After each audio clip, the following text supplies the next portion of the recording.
എന്താണ്? Welcome back to xylem learning. Akshay sir ആണ്. Improvement in food resources എന്ന ചാപ്റ്ററിൽ ക്രോപ്പ് പ്രൊഡക്ഷൻ ഇംപ്രൂവ് ചെയ്യുന്നതിനായി, വർദ്ധിപ്പിക്കുന്നതിനായി 3 പ്രധാനപ്പെട്ട സ്റ്റെപ്പുകൾ നമ്മൾ അഡോപ്റ്റ് ചെയ്യണം, നമ്മൾ ഫോളോ ചെയ്യണം എന്ന് നിങ്ങൾ ഓൾറെഡി പഠിച്ചിട്ടുണ്ട്. ക്രോപ്പ് വെറൈറ്റി ഇംപ്രൂവ്മെന്റ് നമ്മൾ ശ്രദ്ധിക്കേണ്ട പ്രധാനപ്പെട്ട ഒരു ഏരിയയാണ്.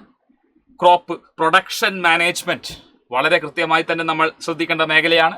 അതുപോലെ തന്നെ ശ്രദ്ധിക്കേണ്ട മേഖലയാണ് ക്രോപ്പ് പ്രൊട്ടക്ഷൻ മാനേജ്മെന്റ്. നമ്മുടെ വിളകളെ തീർച്ചയായിട്ടും സംരക്ഷിക്കണം. അതോടൊപ്പം തന്നെ നമ്മൾ കൊയ്തെടുത്ത ധാന്യങ്ങൾ കൃത്യമായ രീതിയിൽ വളരെ ശ്രദ്ധയോടുകൂടി സ്റ്റോർ ചെയ്യണം, സംഭരിക്കണം.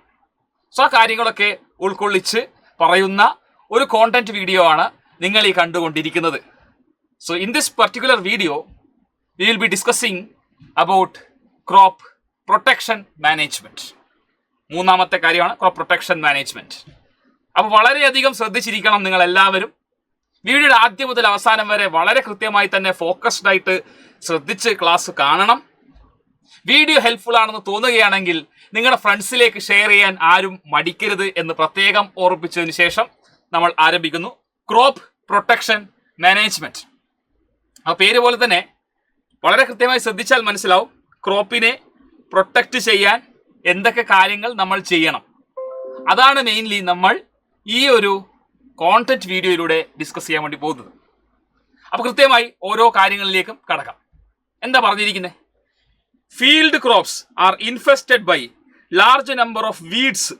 നമ്മുടെ ക്രോപ്പിനെ ബാധിക്കുന്ന, ക്രോപ്പിനെ അഫക്റ്റ് ചെയ്യുന്ന വ്യത്യസ്ത ഏജന്റുകളുണ്ട്. അതിൽ ഒന്നാമത്തെ ആള് വീഡ്സ് ആണ്. വീഡ്സ് എന്ന് പറഞ്ഞാൽ എന്താ? അൺവാണ്ടഡ് ആയിട്ടുള്ള പ്ലാന്റ്സ് ആണ്, അല്ലെ? നമ്മുടെ ക്രോപ്പിന്റെ കൂടെ ഇത് നമ്മുടെ ക്രോപ്പാണ്, ഇതൊക്കെ നമ്മുടെ ക്രോപ്പാണെന്ന് വിചാരിക്കാം. ആ ക്രോപ്പിന്റെ കൂടെ അൺവാണ്ടഡ് ആയിട്ട് പുല്ലുകളും അൺവാണ്ടഡ് ആയിട്ട് കുറച്ച് പ്ലാന്റ്സ് ഒക്കെ വളരും. അവരെയാണ് നമ്മൾ വീഡ്സ് എന്ന് പറയുന്നത്. നമ്മൾ മലയാളത്തിൽ കളകൾ എന്ന് പറയാറില്ലേ? സോ കളകൾ അത് തന്നെയാണ് വീഡ്സ്. പിന്നെ ഉള്ള പ്രധാനപ്പെട്ട വേറെ പ്രശ്നം എന്ന് പറയുന്നത് ഇൻസെക്ട് പെസ്റ്റ് ആണ്. കീടങ്ങളാണ്. പ്രാണികളും ഈ ചെറു വണ്ടുകളും ഒക്കെ നമ്മുടെ പഴങ്ങളെയും ധാന്യങ്ങളെയും ഒക്കെ ബോർ ചെയ്യുന്ന പലതരം പ്രാണികളുണ്ട്, നശിപ്പിച്ചു കളയും. പിന്നെയുള്ളത് ഡിസീസസ് ആണ്, രോഗങ്ങളാണ്. Disease causing micro organisms like bacteria, fungus, then virus which affect crop. So ഇതൊക്കെയാണ് ഈ ചെടികൾക്ക് വലിയൊരു ഭീഷണി എന്ന് പറയുന്നത്. സോ നമ്മൾ ആസ് എ ഫാർമർ, നമ്മൾ ഫാർമറിന്റെ പെർസ്പെക്റ്റീവിൽ നമ്മൾ നോക്കുമ്പോൾ ഒരു ഫാർമർ അദ്ദേഹത്തിന്റെ ക്രോപ്പിനെ ഇത്തരം കാര്യങ്ങളിൽ നിന്നൊക്കെ സംരക്ഷിക്കണം. അതാണ് പ്രൊട്ടക്ഷൻ മാനേജ്മെന്റ് എന്ന് പറയുന്നത് ഉദ്ദേശിക്കുന്നത്. പ്രൊട്ടക്ട് ചെയ്യണം, വളരെ അത്യാവശ്യമാണ്. ഇവിടെ പറഞ്ഞിരിക്കുന്ന കാര്യം ശ്രദ്ധിക്കുക. If weeds and pest are not controlled at appropriate time, then they can damage the crop so much that most of the crop is lost. കൃത്യസമയത്ത് കൃത്യമായ രീതിയിൽ ഇത്തരം കാര്യങ്ങളെ, വീഡ്സിനെയും പെസ്റ്റിനെയും ഡിസീസിനെയും കൺട്രോൾ ചെയ്തില്ല എങ്കിൽ, അപ്രോപ്രിയേറ്റ് ടൈമിൽ വേണ്ട സമയത്ത് നമ്മൾ കൺട്രോൾ ചെയ്തില്ല എങ്കിൽ നമ്മുടെ കൃഷി ഏറിയ പങ്കും നഷ്ടമായി പോകും, ലോസ് വന്നു പോകും, കർഷകന് നഷ്ടമുണ്ടാകും. മനസ്സിലാവുന്നുണ്ടല്ലോ സാറ് പറയുന്നേ? വീഡ്സ് എന്താണ്? അൺവാണ്ടഡ് പ്ലാന്റ്സ്, നമുക്ക് ആവശ്യമില്ലാത്ത പ്ലാന്റ്സ് ആണ്. എവിടെ? കൾട്ടിവേറ്റഡ് ഫീൽഡ്, നമ്മുടെ കൃഷിഭൂമിയിൽ ആവശ്യമില്ലാത്ത പുല്ലുകൾ, ആവശ്യമില്ലാത്ത പ്ലാന്റ്സ്, അതാണ് വീഡ്സ്. ഇവരെന്താ ചെയ്യുന്നത്? നമ്മുടെ ക്രോപ്പിന് നമ്മൾ വെള്ളവും വളവും ഒക്കെ ഇട്ട് കൊടുക്കും. ആ വെള്ളവും വളവും ആരും ഉപയോഗിക്കും? ഈ വീഡ്സ് ഉപയോഗിക്കും, അല്ലേ? അപ്പൊ നമ്മുടെ ക്രോപ്പും ഈ വീഡ്സും ഒരു കോമ്പറ്റീഷൻ ഉണ്ടാവും, ഒരു മത്സരം. They compete for food, space and light. Competition വരുവാണ്. Weeds take up nutrients and reduce the growth of crop. നമ്മുടെ ക്രോപ്പിന്റെ വളർച്ചയെ അത് ബാധിക്കും. കാരണം നമ്മൾ വളമൊക്കെ ഇട്ട് കൊടുക്കുന്നത് ക്രോപ്പിനാണ്. പക്ഷെ ഇവിടെ വീഡ്സ് ഉള്ളത് കൊണ്ട് നമ്മൾ ഇട്ടുകൊടുക്കുന്ന വളം, അതിലെ ന്യൂട്രിയൻസ്, അത് വീഡ്സും എന്ത് ചെയ്യുന്നുണ്ട്? ഷെയർ ചെയ്യേണ്ടി വരും, അല്ലേ? അപ്പൊ നമ്മുടെ ചെടിക്ക് വേണ്ട രീതിയിലുള്ള വളർച്ച, ഗ്രോത്ത് അവിടെ കിട്ടുന്നില്ല, ബുദ്ധിമുട്ടിലാവുന്നു. നിങ്ങൾ മനസ്സിലാക്കേണ്ടത്. Removal of weeds, therefore, removal of weeds from cultivated field during early stages of crop growth is essential for good harvest. അതുകൊണ്ട് നല്ല വിളവെടുപ്പ് കിട്ടണമെങ്കിൽ നമ്മുടെ ക്രോപ്സ് നന്നായി വളരണം. നമ്മുടെ ക്രോപ്സ് നന്നായി വളരണമെങ്കിൽ അവർക്ക് കോമ്പറ്റീഷൻ ഉണ്ടാവാൻ പാടില്ല. അപ്പൊ ഈ വീഡ്സിനെയൊക്കെ നമ്മൾ എന്ത് ചെയ്യണം? യഥാസമയം റിമൂവ് ചെയ്യണം, ഒഴിവാക്കണം. പിന്നെ മറ്റൊരു പ്രശ്നം എന്ന് പറയുന്നത് ഇൻസെക്റ്റ് ആണ്. പെസ്റ്റ്, കീടങ്ങൾ വലിയ ഉപദ്രവകാരികളാണെന്ന് ഞാൻ പറഞ്ഞല്ലോ. 3 രീതിയിലാണ് കീടങ്ങൾ ചെടികളെ ബാധിക്കുക. ഒന്നാമത്തെ രീതി എന്ന് പറഞ്ഞാൽ നമ്മുടെ ചെടിയുടെ റൂട്ടിനെയും സ്റ്റെമ്മിനെയും ലീഫിനെയും അത് കട്ട് ചെയ്ത് മുറിച്ച് കളയും. ഈ കീടങ്ങൾ, ഈ പ്രാണികൾ നമ്മുടെ ക്രോപ്പിന്റെ സ്റ്റെമ്മ്, റൂട്ട്, ലീഫ് ഇതിലൊക്കെ എന്ത് ചെയ്യും? കട്ടുണ്ടാക്കും. അപ്പൊ ചെടി നശിച്ചു പോകും. രണ്ടാമത്തെ രീതി എന്ന് പറയുന്നത്, രണ്ടാമത്തെ ഹോബി, ഈ പെസ്റ്റിന്റെ രണ്ടാമത്തെ ഹോബി എന്താ? They suck the cell sap from various part of the plant. ചെടികളുടെ വ്യത്യസ്ത ഭാഗങ്ങളിൽ നിന്ന് ചെടിയുടെ നീര് ഊറി കുടിക്കുക, വലിച്ചു കുടിക്കുക, സക്ക് ചെയ്തെടുക്കുക. രണ്ടാമത്തെ ഒരു ഹോബിയാണ്. കഴിഞ്ഞിട്ടില്ല. പെസ്റ്റിന്റെ മൂന്നാമത്തെ ഹോബി എന്താ? They bore into stem and fruit. കാണ്ഡം, സ്റ്റെമ്മിലും പഴം ഫ്രൂട്ട്സിലും തുളയുണ്ടാക്കുക, ബോർ ചെയ്യുക, അങ്ങനെ അത് നശിപ്പിക്കുക. ഓക്കെ, ഇത് മുട്ടയൊക്കെ ഇടും, അങ്ങനെ നശിപ്പിക്കും. അപ്പൊ ആ രീതിയിലൊക്കെ ചെടികളുടെ ഹെൽത്തിനെ, ക്രോപ്പിന്റെ ഹെൽത്തിനെ അഫക്റ്റ് ചെയ്ത് ഈൽഡ് കുറയാൻ അത് കാരണമാവും. സോ തീർച്ചയായിട്ടും പെസ്റ്റിനെയും നമ്മൾ കൺട്രോൾ ചെയ്യേണ്ടത് അത്യാവശ്യമാണ്.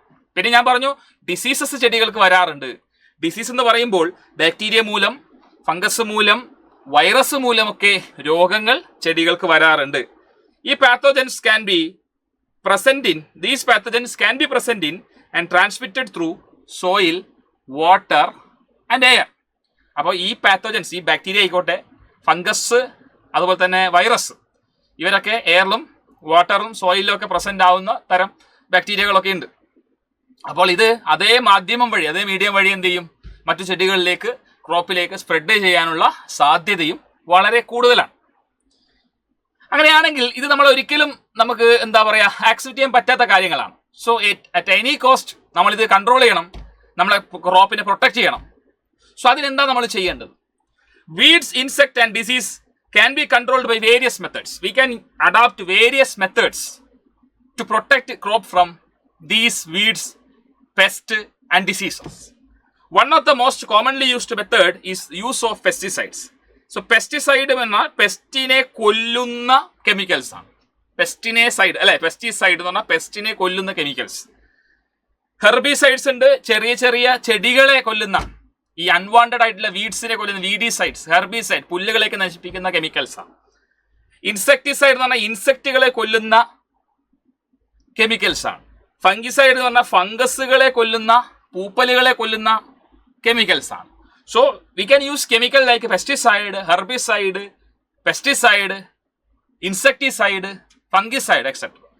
These chemicals are sprayed on crop plant or used for treating seeds and soil. Either crop പ്ലാന്റിൽ നമുക്കിത് ഈ കെമിക്കൽസ് സ്പ്രേ ചെയ്ത് കൊടുക്കാം, അല്ലെങ്കിൽ വിത്തുകൾ, മുളക്കാനുള്ള വിത്തുകളിൽ നമ്മളിത് ട്രീറ്റ് ചെയ്യാം കെമിക്കൽസ് കൊണ്ട്. ഇനി വിത്ത് മുളക്കാനുള്ള സോയിൽ നമുക്ക് ട്രീറ്റ് ചെയ്യാം. However always you should understand these things are chemicals. So if you are using chemicals in excess amount, ധാരാളം എക്സസീവായി യൂസ് ചെയ്താൽ കെമിക്കൽസ് എന്ത് ചെയ്യും? It cause problems. Definitely chemical create problem. Chemical substance can create problem since they can be poisonous to many plants and animal species and cause environmental pollution. മറ്റ് animal സ്പീഷീസും മറ്റ് plant സ്പീഷീസിലേക്കൊക്കെ വാട്ടറിലൂടെയും എയറിലൂടെയൊക്കെ chemicals പോകാം, spread ചെയ്യാം, അങ്ങനെ അവർക്ക് ദോഷങ്ങൾ ചെയ്യാം. And also pollution cos ചെയ്യാം. Water pollution പോലുള്ള പ്രാഥമികമായിട്ടുള്ള പല പൊല്യൂഷൻസിനും ഇത് എൻവിറോൺമെന്റൽ പൊല്യൂഷനും കാരണമാവും. ശ്രദ്ധിക്കേണ്ട പ്രധാനപ്പെട്ട ഒരു കാര്യമാണ്. ഇനി വീഡ് കൺട്രോൾ, നമ്മളെ കളകളെ, അൺവാണ്ടഡ് പ്ലാന്റ്സിനെ നമുക്ക് എങ്ങനെയൊക്കെ കൺട്രോൾ ചെയ്യാം എന്ന കാര്യത്തിലേക്ക് നമുക്ക് കടക്കാം. നന്നായിട്ടൊന്ന് ശ്രദ്ധിച്ചിരിക്കണേ. Okay. Weed control method also include mechanical removal. Mechanical removals നമ്മൾ തന്നെ എന്ത് ചെയ്യുന്നു? കൈ ഉപയോഗിച്ചുകൊണ്ട്, അതുപോലെ തന്നെ പിന്നെ ഈ ചെറിയ കത്തികളൊക്കെ ഉണ്ട്, 8ാം ക്ലാസ്സിൽ നിങ്ങൾ പറഞ്ഞ കുറുപ്പി അല്ലേ, ഉപയോഗിച്ചൊക്കെ നമുക്ക് എന്ത് ചെയ്യാം? റിമൂവ് ചെയ്യാം. Preventive method such as proper seed bed preparation. നമ്മളെ സീഡ് ബെഡ്, നമ്മൾ വിത്ത് വിതയ്ക്കുന്ന ഭൂമി പ്ലവ് ചെയ്യും, നല്ല വൃത്തി പ്ലവ് ചെയ്ത് ലൂസ് ചെയ്യും. ആ സീഡ് ബെഡ് പ്രിപ്പറേഷൻ വളരെ ഇമ്പോർട്ടൻ്റ് ആണ്. വീഡ്സിനെ കൺട്രോൾ ചെയ്യാൻ പറ്റുന്ന ഒരു കാര്യമാണ്. Then timely sowing of seed. നമ്മൾ വിത്ത് വിതയ്ക്കുന്ന സമയം വളരെ അനുയോജ്യമായ രീതിയിൽ തിരഞ്ഞെടുക്കുക. അധികം കളകൾ വരാത്ത രീതിയിൽ പെട്ടെന്ന് തന്നെ വിത്ത് വിതച്ച് നമ്മൾ ആ ഭൂമി സംരക്ഷിക്കണം. Intercropping and crop rotation also help in weed control. Intercropping എന്ന് പറയുമ്പോൾ നമുക്കറിയാം ആൾട്ടർനേറ്റ് റോസിൽ 2 or more varieties of plant crop ഒരേ ഫീൽഡിൽ നടുന്നതിനാണ് ഇന്റർ ക്രോപ്പിംഗ് എന്ന് പറയാം. പഠിച്ചിട്ടുണ്ട് mixed cropping, intercropping and crop rotation. Crop rotation എന്ന് പറഞ്ഞാൽ ഒരുപാട് തരം ക്രോപ്പിനെ നമ്മൾ ഒരു പീസ് ഓഫ് ഭൂമിയിൽ മാറി മാറി ഓരോ സീസണിൽ കൾട്ടിവേറ്റ് ചെയ്തുകൊണ്ടിരിക്കുന്നതാണ് ക്രോപ്പ് റൊട്ടേഷൻ. ഒരേ ക്രോപ്പ് കൾട്ടിവേറ്റ് ചെയ്യുന്ന പകരം നമ്മൾ മാറ്റി മാറ്റി പിടിക്കുകയാണ്. ഓരോ ക്രോപ്പിനെയും ഓരോ റെഗുലർ ഇന്റർവെൽസിൽ മാറി മാറി നമ്മൾ പരീക്ഷിക്കുകയാണ്. അപ്പം അങ്ങനെയൊക്കെ ചെയ്താൽ വീടിനെ നമുക്ക് ഒരു പരിധി വരെ കൺട്രോൾ ചെയ്യാൻ പറ്റും. Some other preventive measures against pest are use of resistant variety. Pest resistant varieties use ചെയ്യണം. നമ്മൾ പഠിച്ചിട്ടുണ്ട് BT cotton, bacillus thuringiensis cotton. അപ്പം ഇത്തരം പരുത്തി ചെടി, കോട്ടൺ ചെടിയിൽ വലിയൊരു പ്രശ്നം നേരിട്ട്, ഡീറ്റെയിൽ ആയിട്ട് പഠിക്കണ്ട, എന്നാലും മനസ്സിലാക്കാം. പരുത്തി ചെടികളിൽ നേരിട്ട പ്രധാനപ്പെട്ട പ്രശ്നം എന്ന് പറയുന്നത് കോട്ടൺ ബോൾ വോംസിന്റെ പ്രശ്നമാണ്. അവർ തുരക്കുകയും ചെടിയെ നശിപ്പിക്കുകയൊക്കെ ചെയ്തു. അപ്പോഴാണ് ബാസില്ലസ് തുറിഞ്ചെൻസിസ് എന്ന് പറയുന്ന ഒരു ബാക്ടീരിയ, ആ ബാക്ടീരിയത്തിലെ ഒരു gene, it's called cry gene, crystal protein. Cry gene എന്ന് പറയുന്ന ഒരു ജീൻ ഉണ്ട്. ക്രൈ എന്ന് വെച്ചാൽ CRY, ക്രിസ്റ്റലിന്റെ ക്രൈ ആണ്. അത് പ്രൊഡ്യൂസ് ചെയ്യുന്ന പ്രോട്ടീനാണ് ക്രൈ പ്രോട്ടീൻ. അപ്പോൾ ആ ക്രൈ പ്രോട്ടീൻ വളരെ എഫക്റ്റീവായിരുന്നു. അപ്പോൾ ഈ ബാക്ടീരിയത്തിലെ ഈ ജീനിനെ നമ്മൾ എന്ത് ചെയ്തു, ഈ കോട്ടൺ ചെടിയിലേക്ക് സന്നിവേശിപ്പിച്ചു, കോട്ടൺ ചെടിയിലേക്ക് കൊണ്ടുവന്നു. അപ്പോൾ കോട്ടൺ ചെടിയിൽ ഇത്തരത്തിൽ ക്രൈ പ്രോട്ടീൻ ഉണ്ടാവുകയും അതിപ്പോൾ ഏതെങ്കിലും ഒരു ബോൾവോം വന്ന് ഇത് കടിക്കുകയാണെങ്കിൽ തന്നെ ഈ ടോക്സിൻസ്, BT ടോക്സിൻ എന്ന് പറയും, ഈ ടോക്സിൻസ് ഈ ബോൾവോമിൻ്റെ ഉള്ളിൽ വരികയും അതിൻ്റെ ഗട്ട് നശിപ്പിക്കുകയും ചെയ്യും. ഗട്ടിൽ തുളയുണ്ടാക്കും, ബോൾവോംസ് നശിക്കും. അപ്പോൾ അത്തരത്തിൽ ഇൻസെക്ട് റെസിസ്റ്റന്റ് വെറൈറ്റീസ് ഇൻട്രൊഡ്യൂസ് ചെയ്തു. സമ്മർ പ്ലോവിങ്, വേനൽക്കാലത്ത് ഉഴുതുമറിക്കുക. In which field are ploughed deeper in summer to destroy weeds and pest. അപ്പോൾ ഇങ്ങനെയുള്ള മെഷേഴ്സ് നമുക്ക് തീർച്ചയായിട്ടും ചെയ്യാവുന്ന മെഷേഴ്സാണ്. പിന്നെ ശ്രദ്ധിക്കേണ്ട കാര്യം സ്റ്റോറേജ് ആണ്. ഗ്രെയിൻസ് സ്റ്റോർ ചെയ്യുന്നത് വളരെ ഇമ്പോർട്ടൻ്റ് ആയിട്ടുള്ളൊരു കാര്യമാണ്.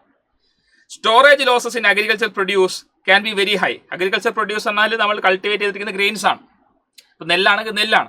അപ്പം നെല്ലിനെ നമ്മളിപ്പോൾ സ്റ്റോർ ചെയ്യുമ്പോൾ സാധാരണഗതിയിൽ ഒരുപാട് സ്റ്റോറേജ് ലോസസ് കർഷകർ ഫേസ് ചെയ്യാറുണ്ട്. അവർ ഹാർവെസ്റ്റ് ചെയ്ത ഗ്രെയിൻസിൽ നിന്ന് ഒരു വലിയ പങ്കും നഷ്ടമായി പോകുന്ന സാഹചര്യം ഉണ്ടായിട്ടുണ്ട്. അതിന് കാരണങ്ങളായിട്ട് വരുന്നത് ബയോട്ടിക് ഫാക്ടേഴ്സും ഉണ്ട്, എബയോട്ടിക് ഫാക്ടേഴ്സും ഉണ്ട്. ബയോട്ടിക് എന്ന് പറഞ്ഞാൽ ലിവിങ് തിങ്സ് ആണ്. ലൈക്ക് ഇൻസെക്ട്, ചില പ്രാണികൾ ഈ നെല്ലിനെയും മറ്റ് ധാന്യങ്ങളെയും നശിപ്പിക്കാറുണ്ട്. റോഡൻറ്റ്, എലികൾ പോലുള്ള ത്വരപ്പന്മാർ, ഫംഗസ്, പൂപ്പല്, മൈറ്റ്, ബാക്ടീരിയകൾ പോലുള്ള അതിസൂക്ഷ്മമായ ജീവികൾ, ചെറിയ ചെറിയ പ്രാണികളൊക്കെ എന്ത് ചെയ്യും, ഈ അരിയിലും നമ്മൾ സ്റ്റോർ ചെയ്ത് വെച്ചിരിക്കുന്ന ഗ്രെയിൻസിനെയൊക്കെ നശിപ്പിക്കും. പിന്നെ എബയോട്ടിക് ആയിട്ടുള്ള ഫാക്ടർ എന്ന് പറഞ്ഞാൽ ഇൻഅപ്രോപ്രിയേറ്റ് മോയ്സ്ചർ. നമ്മൾ ഇതിൽ നനവ് ഉണ്ടെന്നുണ്ടെങ്കിലും പ്രശ്നമാണ്. നമ്മൾ സ്റ്റോർ ചെയ്യുന്ന ഗ്രെയിൻ പ്രോപ്പറായിട്ട് ഡ്രൈഡ് ആയിരിക്കണം, ഈർപ്പരഹിതമായിരിക്കണം. അതിൽ വെള്ളം കൊള്ളാൻ പാടില്ല, അതിൽ നനവ് വരാൻ പാടില്ല, തണുപ്പടിക്കാൻ പാടില്ല. പിന്നെ ടെമ്പറേച്ചർ വളരെ ഇമ്പോർട്ടൻ്റ് ആണ്. നമ്മൾ സ്റ്റോർ ചെയ്യുന്ന temperature is also very important. These factor cause degradation in quality. ഇങ്ങനെയുള്ള കാര്യങ്ങൾ both abiotic and biotic factors cause degradation in quality. ഗ്രെയിൻ്റെ ക്വാളിറ്റി കുറക്കും, ഡിഗ്രേഡ് ചെയ്യും. ലോസ് ഇൻ വെയിറ്റ്, അതുവഴി ഇതിന് വെയിറ്റ് കുറയും. വെയിറ്റ് കുറയുമ്പോൾ ജെർമിനബിലിറ്റി എന്നുള്ള എബിലിറ്റി, അതായത് വിത്ത് മുളക്കാനുള്ള സാധ്യത കുറയും. വിത്ത് മുളക്കാനുള്ള എബിലിറ്റി നഷ്ടപ്പെട്ടുകൊണ്ടിരിക്കുന്നു. ഡിസ്കളറേഷൻ ഓഫ് ദ പ്രൊഡ്യൂസ്, ഈ ഗ്രെയിൻസിൻ്റെ കളറുകൾ നാച്ചുറൽ കളറിൽ നിന്ന് വ്യത്യസ്തമായി കളർ മങ്ങിയ അവസ്ഥയിൽ ഫെയ്ഡായി പോകുന്ന അവസ്ഥയുണ്ടാവും. ആൾ ലീഡിങ് ടു പുവർ മാർക്കറ്റബിലിറ്റി. ഇപ്പോൾ സ്വാഭാവികമായും ക്വാളിറ്റി കുറഞ്ഞ എന്നുള്ള ലേബൽ അതിന് കിട്ടുകയാണ്. ഇപ്പോൾ ക്വാളിറ്റി കുറഞ്ഞു എന്ന ലേബൽ കിട്ടുമ്പോൾ മാർക്കറ്റിൽ വലിയ രീതിയിൽ മൂവ്മെൻറ്റ് ഇല്ലാത്ത രീതിയിലേക്ക് അത് മാറും, നഷ്ടമായിരിക്കും ഉണ്ടാവുക. അതുകൊണ്ട് these factors can be controlled by proper treatment and systematic management of warehouse. Warehouse is the area where grains are stored. ആ ഗ്രെയിൻസ് സ്റ്റോർ ചെയ്യുന്ന ഏരിയ കൃത്യമായ സിസ്റ്റമാറ്റിക്കായ രീതിയിൽ മാനേജ് ചെയ്യണം, നന്നായി ട്രീറ്റ് ചെയ്യണം. സോ എന്തൊക്കെ കാര്യങ്ങൾ നമുക്ക് ചെയ്യാം? ഒന്നാമത്തത്, ഗ്രെയിൻസ് സ്റ്റോർ ചെയ്യുന്നതിന് മുന്നേ നന്നായിട്ട് എന്ത് ചെയ്യണം? ക്ലീൻ ചെയ്യണം. നന്നായിട്ട് ക്ലീൻ ചെയ്യണം. അതിനുശേഷം ഇത് ഉണക്കാൻ വെക്കണം, കൃത്യമായ രീതിയിൽ ഉണക്കണം സൺലൈറ്റിൽ. അതിനുശേഷം തണലത്ത്, ആദ്യം സൺലൈറ്റിൽ നന്നായിട്ട് ഉണക്കുക, അതിനുശേഷം തണലത്ത് ഉണക്കുക. പിന്നെ ഫ്യൂമിഗേഷൻ, ചില ഫ്യൂംസ്, കെമിക്കൽ ഫ്യൂംസ് ഉപയോഗിച്ചുകൊണ്ട് ഈ നമ്മളെ വെയർ ഹൗസും കാര്യങ്ങളൊക്കെ നന്നായിട്ട് ഫംഗസും മറ്റു ബാക്ടീരിയകളൊക്കെ വരാതിരിക്കാൻ, മൈറ്റ്സ്, റോഡൻസ് ഒക്കെ വരാതിരിക്കാൻ ഫ്യൂമിഗേറ്റ് ചെയ്യാം. അപ്പം ഇങ്ങനെയൊക്കെ ചെയ്തു കഴിഞ്ഞാൽ ഒരു പരിധി വരെ നമുക്ക് ഈ ഇത്തരത്തിലുള്ള ബയോട്ടിക്, അബയോട്ടിക് ആയിട്ടുള്ള സംഗതികളിൽ നിന്ന് ക്രോപ്പിനെ പ്രൊട്ടക്ട് ചെയ്യാൻ സാധിക്കും. സോ ഇപ്പോൾ നമ്മൾ ഡിസ്കസ് ചെയ്തത് ക്രോപ്പ് പ്രൊട്ടക്ഷൻ മാനേജ്മെന്റ് ആണ്. കൃത്യമായി നിങ്ങൾക്ക് കാര്യങ്ങൾ പിടികിട്ടി മനസ്സിലായി എന്ന് വിശ്വസിക്കുന്നു. വീഡിയോ ഹെൽപ്ഫുൾ ആണെങ്കിൽ ഞാൻ പറഞ്ഞതുപോലെ ഫ്രണ്ട്സിലേക്ക് അയക്കുമല്ലോ. മറ്റൊരു ദിവസത്തെ വീണ്ടും കാണാം. ബൈ.